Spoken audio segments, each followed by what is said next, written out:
strategy for the green transition of the Greek energy mix started here, was announced here in New York in 2019 by the Prime Minister Kyriakos Mitsotakis, when he said that we're going to phase out all lignite power plants by 2028. And he did this announcement in 2019. We didn't have the Russian invasion of Ukraine. We didn't have the energy crisis that followed the invasion. We didn't have the inflationary pressures that we feel today, and we didn't have all these geopolitical issues that happened in Southeast Mediterranean Sea that has caused the skyrocketing prices both in gas and in oil. That shows how proactive the Greek government was in 2019 and earlier. So since then, we have really achieved some very remarkable results. We have increased by 10 times the deployment rate of renewables. Currently, 59% of the electricity consumption comes from renewable. In 2022, we deployed 1,200 megawatts of solar panels. In 2023, 1,700. 2024, we expect that more than 2 gigawatt of photovoltaic panels are going to be built and connected to the grid. And of course, at the same time, we face the same increase in wind farms. So in order to achieve the very ambitious target that by 2030, 80% of the electricity consumption should come from renewables, we follow a strategy that has to do, first of all, with the transformation of the energy generation, of the energy mix. Second, a very ambitious strategy for the energy efficiency.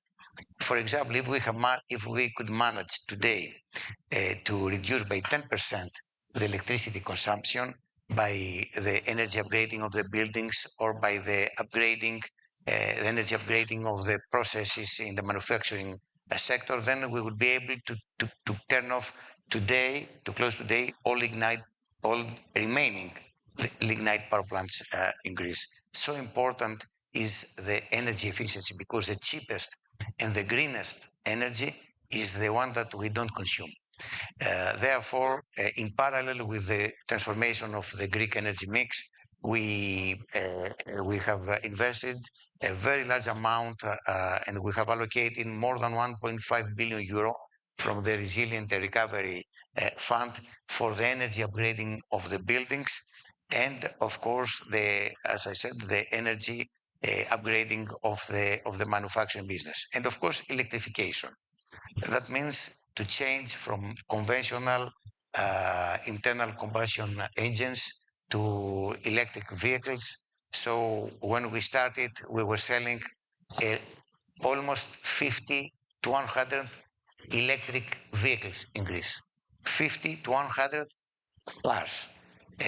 Last year, almost 10% of the new cars were electric vehicles, 100% or plug-in hybrid cars.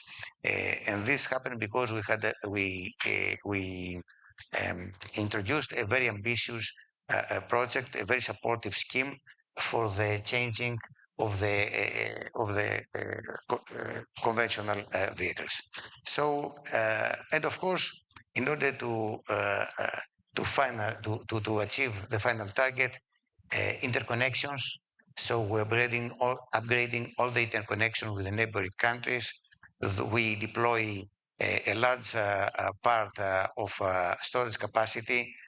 We have already finalized 2 tenders. We're going to do a new one. More than 1,700 gigawatt of storage capacity will be ready by the end of 2025, around 6 giga by 2030.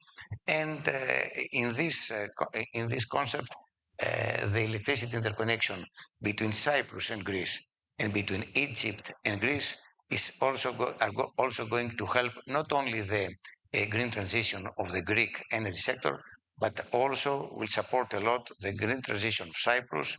And of course, as a team of the three countries, we're going to support the green transition of the Southeast Europe, because much of the electricity produced in Greece or imported to Greece from Egypt, green electricity, will be exported to the northern countries of Greece.